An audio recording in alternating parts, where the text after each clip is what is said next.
Hello दोस्तों, कैसे हैं आप लोग। मैं सीए शमसिल आरफीन आपका स्वागत करता हूं इस जीएसटी ट्रेनिंग प्रोग्राम के लेक्चर नंबर 14 में। और आज का लेक्चर है टाइम ऑफ सप्लाई के बारे में।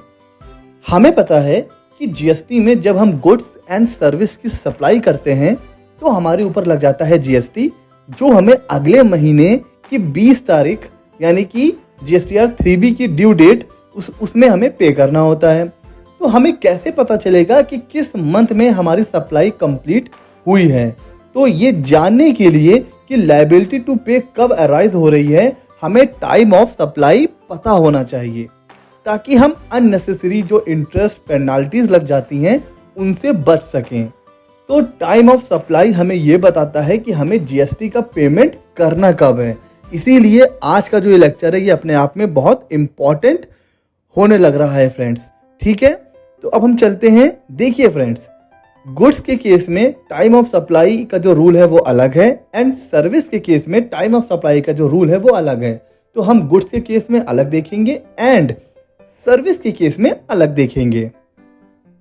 गुड्स के केस में हमें क्या देखना है, जिस दिन इनवॉइस आपने इशू किया है उस डेट को उठा लीजिए। और क्या लिखा हुआ है, जिस in last date on which he is required to issue the invoice. Invoice issue करने की कुछ टाइम लिमिट होती है फ्रेंड्स। हमने वो जो टाइम लिमिट थी कब देखी थी, लेक्चर नंबर 6। अगर आपने लेक्चर नंबर 6 नहीं देखा है तो फटाफट से लेक्चर नंबर 6 कंप्लीट करिए और तब आपको ये जो वीडियो है वो और अच्छे से समझ में आएगा। ठीक है, तो जिस दिन इनवॉइस इश्यू करने की ड्यू डेट लास्ट डेट होती है वो डेट उठा लीजिए। तो जिस दिन आपने इनवॉइस इशू किया है वो दिन और जिस दिन इनवॉइस को इशू कर देना चाहिए था, दोनों डेट को अपने सामने रखिए। दोनों में से विच एवर इज अर्लियर, जो डेट पहले पड़ जाएगी हम ये मानेंगे उस दिन आपने सप्लाई कर दिया है। कब? In case of goods, date of invoice, last date before which he is required to issue invoice, whichever is earlier. आगे चलते हैं फ्रेंड्स। अब बात करते हैं कि सर्विसेज के केस में हमें इनवॉइस कब इशू करना है। तो बहुत इजी है, जिस दिन आपने इनवॉइस इशू किया है वो डेट को ले लीजिए और जिस दिन आपको पेमेंट रिसीव हुआ है वो डेट को ले लीजिए।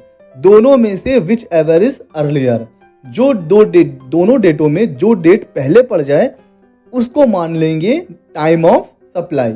बहुत सिंपल। अच्छा, कई बार क्या होता है कि आपको चेक मिल जाता है और चेक मिलते ही आप उसकी एंट्री कर लेते हो बुक्स ऑफ अकाउंट में, लेकिन चेक 1 दिन 2 दिन 3 दिन के बाद अकाउंट में आता है। तो हम इस केस में क्या मानेंगे, date of receipt of payment. तो देखिए, जिस दिन आपने बुक्स ऑफ अकाउंट में एंट्री करी है या फिर जिस दिन अकाउंट में पैसा आया है, विच एवर इज अर्लियर, जो पहले है उसको हम मानेंगे डेट ऑफ पेमेंट। तो बस इनवॉइस और पेमेंट जो दोनों में से पहले पड़ गया वो हो जाएगा टाइम ऑफ सप्लाई। कब? In case of service. ठीक है। अच्छा, अगर मान लीजिए इनवॉइस इशू ही नहीं किया है तब उस केस में क्या है, date of provision of service. जिस दिन आपने सर्विस प्रोवाइड करी है, जिस दिन आपने सर्विस दी है वो डेट को उठा लेंगे और फिर जिस डेट में आपको पैसा मिला है, पेमेंट मिला है, दोनों डेट को उठाएंगे। जो पहले पड़ गया विच एवर इज अर्लियर, उस डेट को हम क्या मानेंगे, टाइम ऑफ सप्लाई।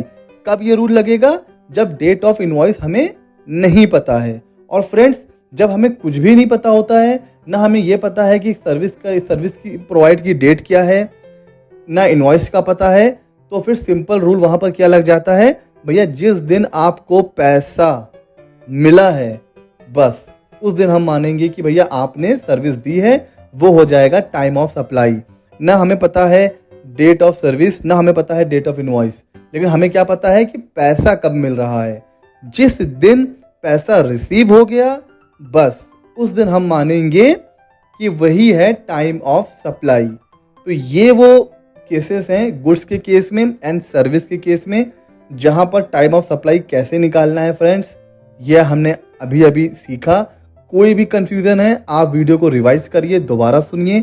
इसके अलावा भी इस रूल में कोई कंफ्यूजन अगर है तो आप कमेंट सेक्शन में मुझसे पूछ सकते हैं।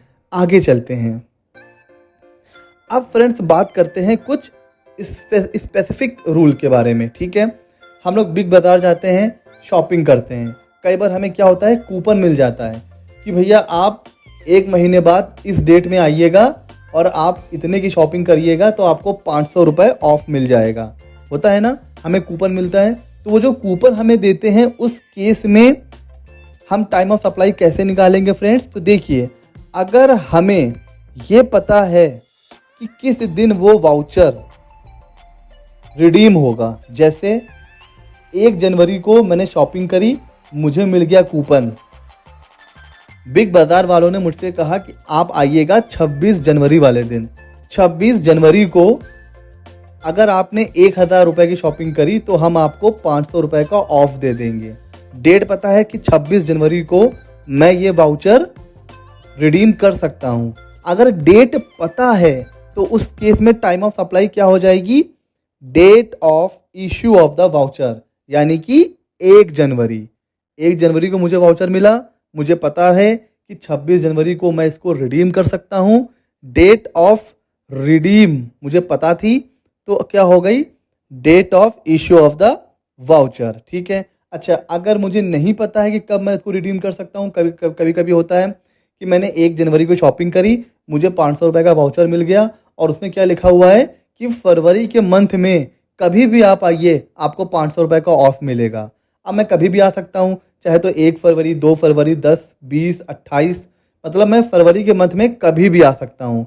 एक्चुअल डेट ऑफ रिडम्पशन मुझे नहीं पता, उस केस में क्या हो जाएगा? जिस दिन date of redemption of the voucher, जिस दिन मैंने रिडीम करा है वाउचर, बस वो दिन हो जाएगा टाइम ऑफ सप्लाई। ठीक है, कोई कंफ्यूजन नहीं है। आगे चलते हैं अगले केस की तरफ। फ्रेंड्स देखिए, कई बार क्या होता है, अगर किसी ने हमसे उधार माल खरीदा तो सामने वाला बंदा, सामने वाला पर्सन टाइम से मुझे पेमेंट दे दे, तो मैं क्या कंडीशन लगाता हूँ कि अगर आपने 10 दिनों के अंदर मुझे पैसा दे दिया तो ठीक है, आप मुझे जो भी वैल्यू है, सपोज 1 लाख, तो आपको मुझे सिर्फ 1 लाख रुपये पे करना पड़ेगा। ठीक है। लेकिन अगर आपने 10 दिन के बाद पे किया तो आपको मुझे पे करना पड़ेगा 1.5 लाख रुपए, 50,000 रुपये आपकी पेनाल्टी। ठीक है। अब पेमेंट आया मेरे पास 12वें दिन, तो 10 जो 1 लाख है उसके लिए मैं कैसे निकालूंगा टाइम ऑफ सप्लाई? कौन सा रूल लगाऊंगा? जो अभी हमने पढ़ा हुआ है, time of supply in case of goods या time of supply in case of service, वो रूल अप्लाई करेंगे। किसके लिए? 1 लाख रुपए के लिए। लेकिन जो 50,000 रुपये पेनाल्टी का मिल रहा है, उसमें टाइम ऑफ सप्लाई कैसे निकालेंगे? क्या लिखा हुआ है? Date on which the supplier receives such addition in value. अगर आपने गुड्स की वैल्यू के अलावा कुछ एडिशन वैल्यू ली, चाहे वो इंटरेस्ट हो, पेनाल्टी हो, कुछ भी, तो जिस दिन वो पैसा आपको मिल रहा है, हमारे एग्जाम्पल में 50,000, तो अगर जिस दिन वो मिल रहा है उस दिन को क्या मानेंगे? Time of supply. समझ गए फ्रेंड्स? तो 1 लाख रुपए के लिए कैसे निकालेंगे? जो रूल हैं गुड्स के और सर्विस के, अभी हमने देखा ना, गुड्स का 1 केस, सर्विस के 3 केस, तो उसके हिसाब से निकालेंगे 1 लाख रुपए के लिए। 50,000 रुपए के लिए हम ये रूल लगाएंगे, जिस दिन वो पैसा हमें मिल रहा है वो दिन हम क्या मानेंगे? Time of supply. तो फ्रेंड्स ये थे टाइम ऑफ सप्लाई के रूल्स। जो ना समझ में आए रिवाइंड करिए, दोबारा सुनिए। स्टिल कुछ चीज़ें कंफ्यूजिंग है, कमेंट सेक्शन में मुझसे पूछिए। और फ्रेंड्स अगर वीडियोस अच्छे लग रहे हैं तो यार सब्सक्राइब करो, लाइक करो, शेयर करो। और मैं बहुत जल्द एक और लाइव सेशन रखने वाला हूँ जीएसटी के ऊपर, तो आप लोग मुझे बताइए मैं कब रख सकता हूँ। मॉर्निंग का सेशन अच्छा रहेगा या आफ्टरनून का या इवनिंग का? आप लोग कमेंट सेक्शन में मुझे बताइए। तो हम लोग लाइव सेशंस रखेंगे जिसमें हम लोग एमसीक्यू पे थोड़ा सा चर्चा करेंगे, जीएसटी एज अ करियर इस पे भी चर्चा कर लेंगे। और मैं एक नया कोर्स लॉन्च करने वाला हूँ इनकम टैक्स के ऊपर, उस पे भी हम चर्चा कर लेंगे। ठीक है फ्रेंड्स? तो लाइव सेशन में हम लोग 1 to 1 एक दूसरे से बातें करेंगे। तो आप मुझे बताइए किस दिन और क्या टाइमिंग सही रहेगी, उस हिसाब से हम लोग आपस में मिल के डिसाइड करते हैं एक डेट और आता हूँ मैं लाइव, आप मुझसे पूछिए अपने क्वेश्चन। ठीक है फ्रेंड्स, तब तक के लिए stay safe, stay healthy, goodbye, thank you.